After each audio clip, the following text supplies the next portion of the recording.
Hello, I introduce myself. My name is Samuel Bees. I'm a chocolate technologist, and in that video I would like to introduce the magic temper and the use of the magic temper.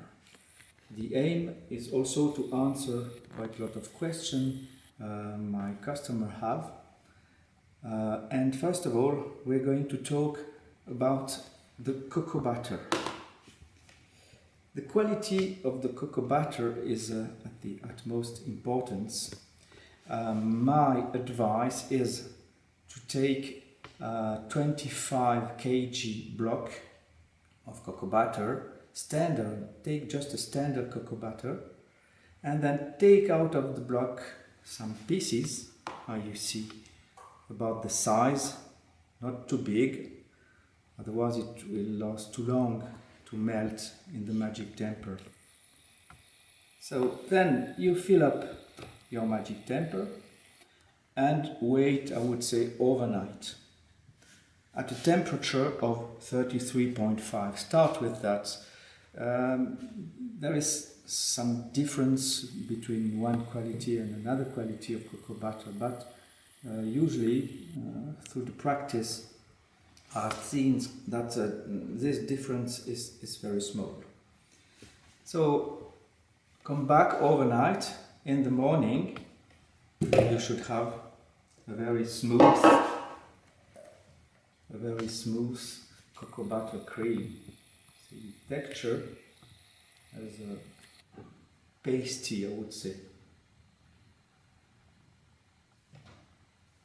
If it's not fully pasty for the first time, you can just take a mixer that's used for making the soup and mix several times, and then this cream will stay with that texture for whatever, 1 month, 2 months. So it's always ready to sample out of the magic temper and to temper different masses. We're going to make some demo.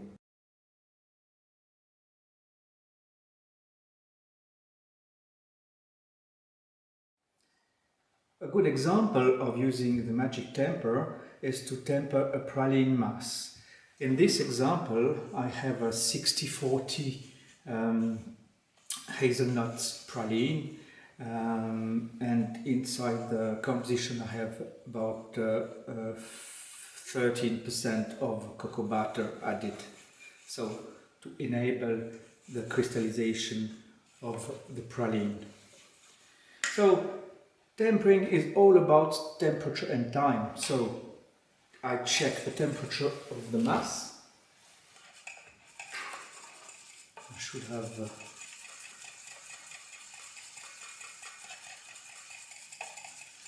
31.7. You're going to say possibly that it's a very high temperature to temper praline. If I used to temper praline on marble, and I had to go down to 24, 25 degrees and up to maybe maximum 26 degrees, otherwise I lose the crystals. In that case, as we have stable crystal, as we have crystal resisting at a temperature over 33.5 degrees, I can add this crystal to a mass below that temperature. And this is really interesting. For example, if you make one shot, you can use your filling at the same temperature as the couverture. And this is, technically speaking, a very good advantage. So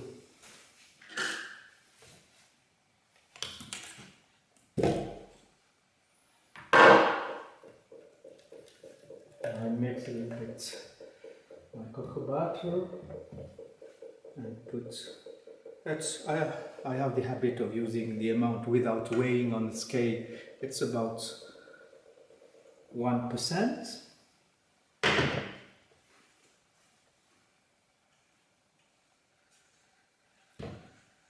So I will mix for a minute at least. If I had to mix that in a in a mixer, maybe 20 seconds with a high-speed mixer makes the job. And basically it's tempered. Let's make a trial to assess if it's crystallized or not.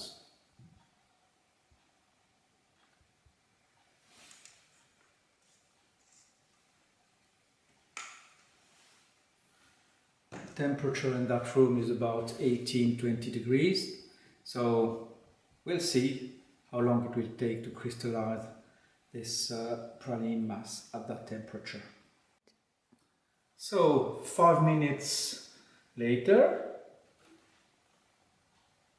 we can see that our praline is crystallized. You have to know that seeding with stable crystal speed up tremendously the process of crystallization, solidification, when you apply cold air. And this is not really cold because here it's 18-20 degrees, so it doesn't need to put in the fridge to crystallize properly.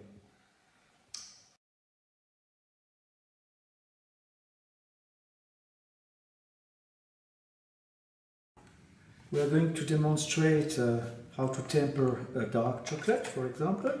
So I check my temperature, very important, 30.3 about. Just be careful, don't overcome the temperature of 33.5.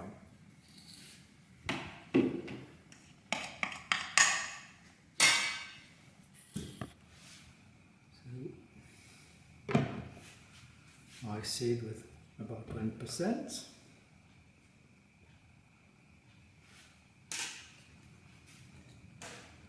Stir for 1 minute.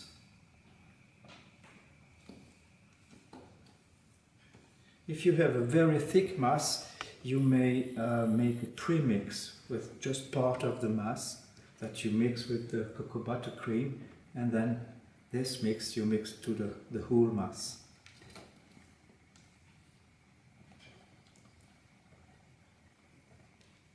So use magic temper cream, I would call that. Each time you have cocoa butter or butterfat to crystallize.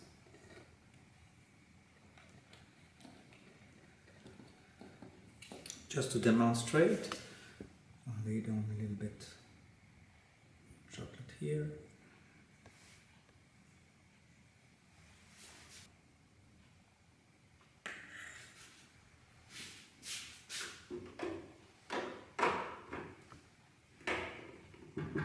And we start the measurement and we'll see afterwards. So let's have a check to our chocolate, recently tempered. It's about 8 minutes. It took 8 minutes to crystallize properly. Now, when you seed with stable form, the crystallization speed is much higher. If we have a check to the tempering curve, so we can see we have a tempering curve.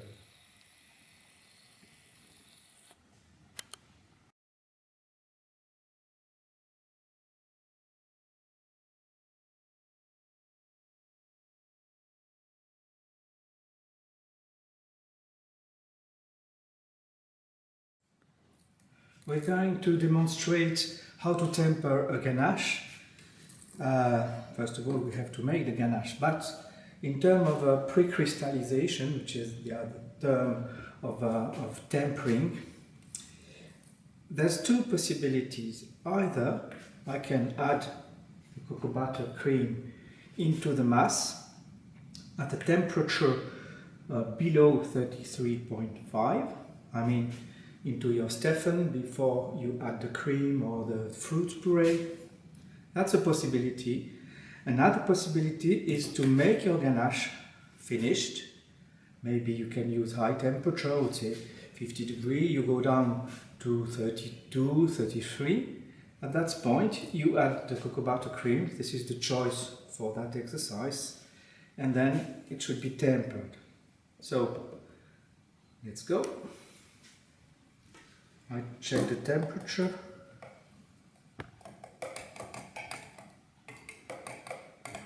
Around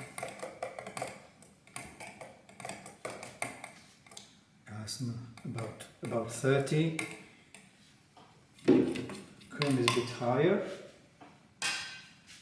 about 32, 33. So I add half of the cream. And this is the way I make the ganache, but there are several ways. So I stir very gently at the beginning to make like a core.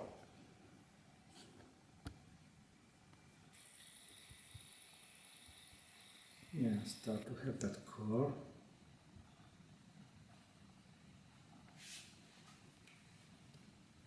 And then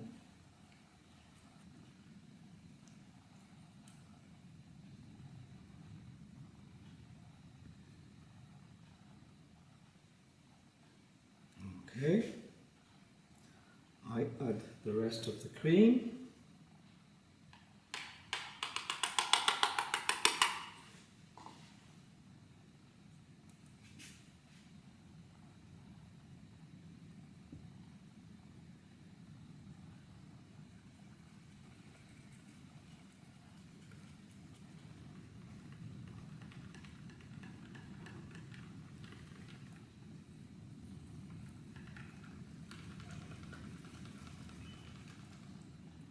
Started with the milk chocolate in that case.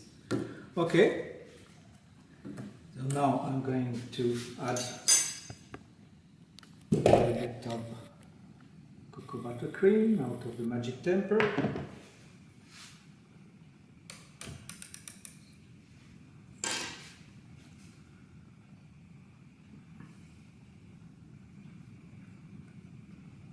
I assume that the continuous phase is the fat. I will tell you a word about that later.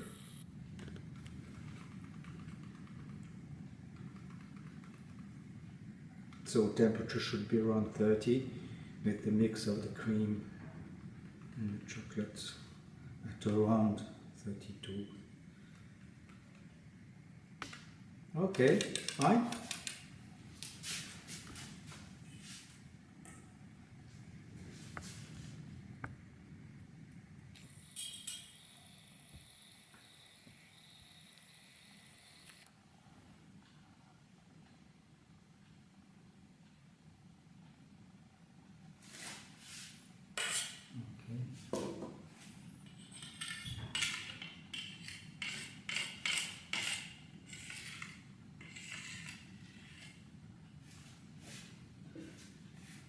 So we leave it for a couple of minutes, I would say 20, 30, 40 minutes, depending on the recipe, and with the temperature around 18 degrees, and see what happens. If we have a look at the ganache we've just done, that's about 30 minutes, 35 minutes before we started to make the ganache, and check. The ganache has set, as you can see. You can cut ganache already. And textures is really fine. Fresh cream, it's fantastic. So the ganache is not a simple thing to do. If you have to wait 24 hours before your ganache sets correctly, I tell you there's definitely something wrong. Might be different parameters. First of all, the recipe, the ratio between the cocoa butter and the milk fat, or the ratio of the total water and the fat, the presence of soluble fibers and things like that.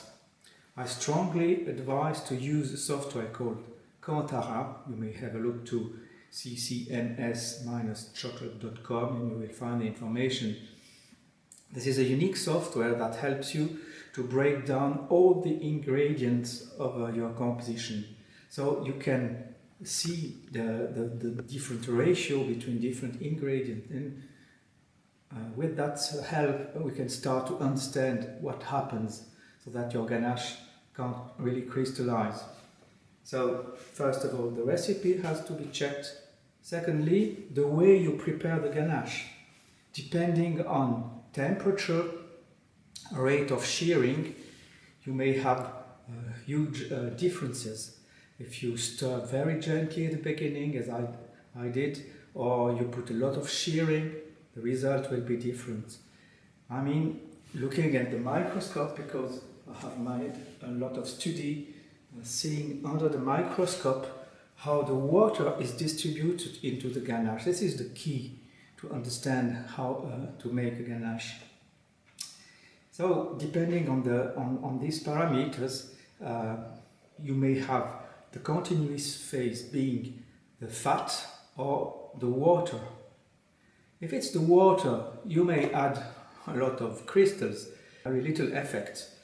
If you have the continuous phase being the fat, so you can see so fast, and you don't need to wait 24 hours, sometimes longer time. During this time you can collect the yeast, you can collect all things, you can dry up. So my advice is to have the fat as a continuous phase, because you can prevent the drying of the product. I advise also to follow advanced course on how to prepare ganache and bonbon. And this is in Belfort in France. There's place for English speaker also to follow that course, and for 4 days you will have all the details of how to prepare ganache and the scientific understanding of everything. So I thank you very much for having watched that video. I apologize for my approximative English. I hope you have understand everything. And if you have questions, don't hesitate to contact me, either writing to my email address. You can find that email address in the ccms-chocolate.com, or my Facebook page, Samuel Bize, B-I-Z-E. I thank you very much. See you soon. Bye.